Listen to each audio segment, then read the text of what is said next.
Hello Internet, it's Daniel with Driving and Dragons, and I'm here to tell you how you are doing it wrong in your TTRPG game. I'm also here to show you how I was doing it wrong when it came to controlling the video quality on the 280ZX. Virtually all of the sanding and polishing footage on the valve cover was seriously blurred by the lighting situation in my garage. But it's okay. Soon, I will be back in the driveway with my rattle cans adding some custom accents to the engine bay of the channel project car. I'm also going back to reshoot some older topics that I covered in some videos with audio issues that plagued me early on, and I'm rolling out my GM shorts as actual shorts that will be in nice under 1 minute bite-sized chunks, so be on the lookout for those. So how are you doing it wrong when it comes to treasure, loot, and rewards? I had this one on the docket already when the excellently grandiloquent t-shirted historian spoke about it on his live stream, and that spurred it to the front of the line, being fresh on my mind. The long and short of how you are consistently screwing up the regulation of material wealth in your game is because while we are all engaged in one of the most nerdly of activities, there's one subject we just avoid in our games that it's even nerdier than playing make-believe with cyborgs, wizards, elves, and star cruisers, and that topic is economics. At the risk of ascending my soapbox, there are no areas of education in the world more lacking than finance and economics, and it shows some simple common sense failings in our games that lead to vexing discrepancy in the actual level of the party's abilities, and the level the rule books tell us that they should have. Supply, demand, and marginalism are three oft-ignored factors that cause the greatest turmoil in our games, second only to ignoring regional markets altogether in terms of common sense decisions. Much like encumbrance, the monetary systems and market forces in your fantasy world are often just kind of hand-waved away as dull and boring and an impediment to fun. However, I don't often hear or see GMs being unable to make common sense calls about the number of 10-foot poles a character can fit in their pack.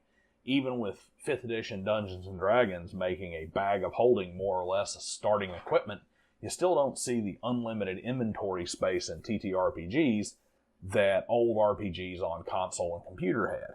We don't see a Final Fantasy approach to encumbrance, but for some reason the JRPG shop mechanics are the default economy in our TTRPGs. Players have their characters haul dozens of sets of gear, artwork, gems, and magic items into town, often a small farming village, and unload them for thousands of gold pieces or eddies or whatever the currency of the world happens to be. Then we see them going to the worst idea that has ever been conceived in the quote-unquote magic item store, or its equivalent where they proceed to treat the Magic Item Compendium, Star Warrior's Armory, the Cyber Soldier's Outfitter, or the back of whatever rule book has gear in it, like it's Amazon Prime. So, why is this a problem? Why is there some need to make the players go through the tedium of sourcing all the stuff they want and forcing them to barter and trade? It's boring. That sounds like Bro SR, Ultra Simulationist Claptrap. Next, Daniel is going to tell us that if we don't use one-to-one time and roll all of our encounters on curated random tables tailor-fit to individual hexes on a map, we're doing it wrong. Well, while that certainly isn't the case here, what I will tell you is that one of the reasons your characters seem to exponentially grow in wealth and power that far outstrips what should be occurring through the standard leveling mechanics is likely due to you failing to take a breath and use some common sense rooted in high school level econ in your game world. First, let's talk about the gear itself. I mentioned this before, but one of the biggest mistakes a GM can make is to allow the players to simply select the precise equipment that they want. I'm not talking about starting gear on a level 1 character or basic equipment like rope and tools. Hell, I'm not even talking about that one weirdo who wants a water clock for some reason. I'm talking about something that happens in 3 predominant ways. The first is, we're starting at level 5. You have 100,000 gold. The second, and probably the worst to be honest, is, okay, so your character uses handguns and specializes in automatic fire? Okay, the gangers just so happen to have two of the best Militech prototype submachine pistols with extended magazines and voice-activated ammo management like Judge Dredd. And the third is the ever-infamous, oh, I got a +2 longsword? Well, I use axes, and I want some extra damage, so I'll sell it in town and buy a +1 flaming battle axe instead up at the blacksmith's. The problem with this is how balancing works when it comes to tabletop role-playing games. Those character wealth by level and suggested treasure by encounter tables are there to inform a GM of the overall level of wealth a character should have or should earn. The problem is, as I've mentioned before, stacking tolerances. A fighter who focuses on longsword finds a +2 axe and now has to make a decision between a better weapon and the special abilities that he has with the sword. A fighter who specializes in longsword who just so happens to find a +2 longsword gets to stack all of those benefits and is inherently more powerful. Now say we go with that 100,000 gold starting character. Well, if he were a 10th level through a campaign, he would have a large collection of old equipment that was appropriate for lower levels from his travels, perhaps some assets like land or a team of horses with a wagon, and yes, he'd have a few prized items of substantial power. But what he wouldn't have is a 40,000 gold piece robe of the Archmages and a 10,000 gold piece book of every spell and a 50,000 gold piece staff of the Magi and nothing else, and have 3 overwhelmingly powerful items tailor-fit to his character that are the entirety of his character's. When you look at those challenge ratings, difficulty classes, and suggested encounter charts, and the metrics in your game, they assume a normal character, played however long it took to get to that level, who has made more than their fair share of tough choices regarding what item to use, what item to sell, what item to keep. It assumes a situation or two where maybe an item was sold for less than what the book said it was worth, or the party made a sacrifice to get one extra strong item for a specific character. When you allow the players to open up the gear book like a Sears catalog and custom outfit their character for optimal efficiency, it should come as no wonder that they are punching well above their weight class. This means that you must have systems in place to curate what those characters have access to. Luckily, all it takes is a little bit of economic common sense. Let's look at supply. Not simply supply of goods, but supply of labor and supply of money. And I'm going to use the 3.5 edition Dungeons & Dragons Dungeon Master Guide to illustrate a pretty simple point. A common laborer makes 1 silver piece a day. A skilled tradesman makes 3 silver pieces. A mercenary leader makes 6 silver a day. While the overwhelming majority would be common labor, let's just for the sake of argument say that the median income is 2 silver per day. That's 730 silver pieces per year, or right at 73 gold a year. If we translate that into the average American wage earner, that's $60,000 a year, which is actually $59,384, but close enough. Basically, $60,000 a year, 730 gold. A level 1 encounter has a recommended treasure reward of 300 gold pieces. That's over 4 years' salary to the average NPC. The modern equivalent of $240,000 for 1 encounter. Go kill a few goblins, you're in the top 3% of earners in the world. Why does this matter? Because you have to tailor the items available and the amount of money there to pay the characters to the kind of money that would routinely flow through the market in a given town or city. A bag of holding that holds 250 pounds is a 2,500 gold piece item.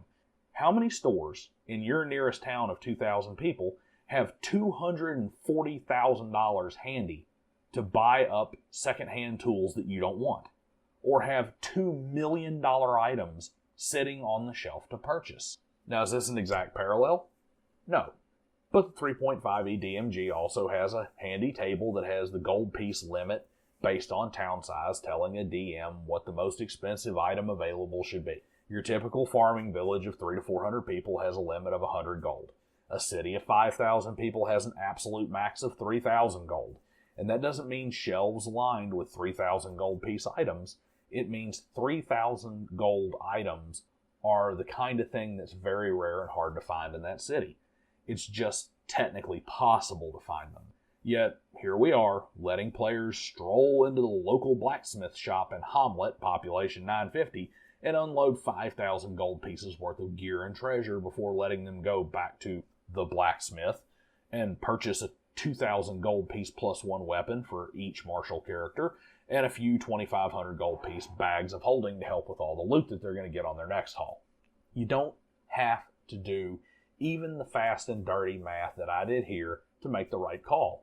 If the players are wanting to buy items that cost more than the entire village makes in a month, for instance, using the 2 gold number in the population of Hamlet, 1,900 gold pieces, it probably doesn't make sense for you to make that happen. And if the players are trying to unload several years' wages worth of gear, chances are that the money supply is going to dry up before they get their cart empty.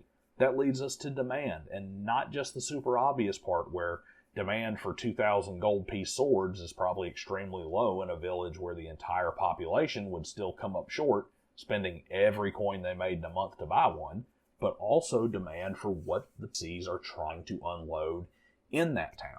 Let's say the players show up with sacks of gold. The players are welcome to spend to their heart's content, but there comes a point when the helicopter money comes into play. Have you ever noticed that every time some moron politician says he's going to solve a problem by throwing money at it, and it just gets more expensive and generally not as good? That's because when you simply dump more money into a market, that money loses value. There are still just 5 masterwork weapons in town. When the party dumps so much coin into a town that they double the number of people who can afford the masterwork weapons, there aren't magically double the number of weapons to go around. More people want the same number of weapons, so the price goes up. Likewise, if everybody gets an extra 5 gold, everything you want to buy from them is going to become more expensive because they all have more customers. This is called inflation, and it sucks. You also have a phenomena that would occur in medieval settings like fantasy tabletop role-playing games or even post-apocalyptic TTRPG, where the need for certain things can actually override the want and value for money on a very real scale. That loss of demand for money brings us to marginal value. This one's real easy, folks. What's worth more, a flawless diamond or a canteen of pure water? Easy, the diamond. What if you're stranded on a desert island and have no idea when or if help may arrive? Sit in that 120-degree sunshine for a day or two and see how fast your answer to that question changes. In TTRPG terms, if you walk into a survivor camp after the nuclear holocaust, sure, whatever you use for money will buy you room, board, and supplies. Let's just say you use steel coins. Well, if you show up with tens of thousands of steel coins, while the player's guide may say a bottle of clean water is only worth 5 coins, the price is going to skyrocket when you've given everyone in camp 100 coins for each various things you bought from them. And the purifier can only make 100 gallons a month for everyone to survive off of. In fact, if you buy up enough water, food, or bullets, or SPF 85,000 sunscreen, you're eventually going to hit a point where you simply can't buy anything with coins in the settlement. Nobody wants the steel coins. They all have pockets full of them. But they only have 1 bottle of water to last until next month, or 5 bullets to protect their steely fortune, and they can't drink the steel, and they can't shoot the steel out of their guns. This one has been a little bit on the long side. It's a very complex view of a very simple problem, and at the end of the day, it is a control that we as game masters must have a grasp on in order to help manage the in-game effectiveness of our players' character without resorting to tactics that leave the players feeling like you cheated them by nerfing the things they earned through gameplay. So, where did I get it wrong? Are you screwing up the economics in your game world? Did your eyes glaze over the second I said economics? Are you only listening to this part because you skipped to the very end of the video and wanted to pad out the watch time because you're awesome? Well, let me know in the comments below and hit that like button, share, subscribe, all that fun stuff. I'll see you guys next time.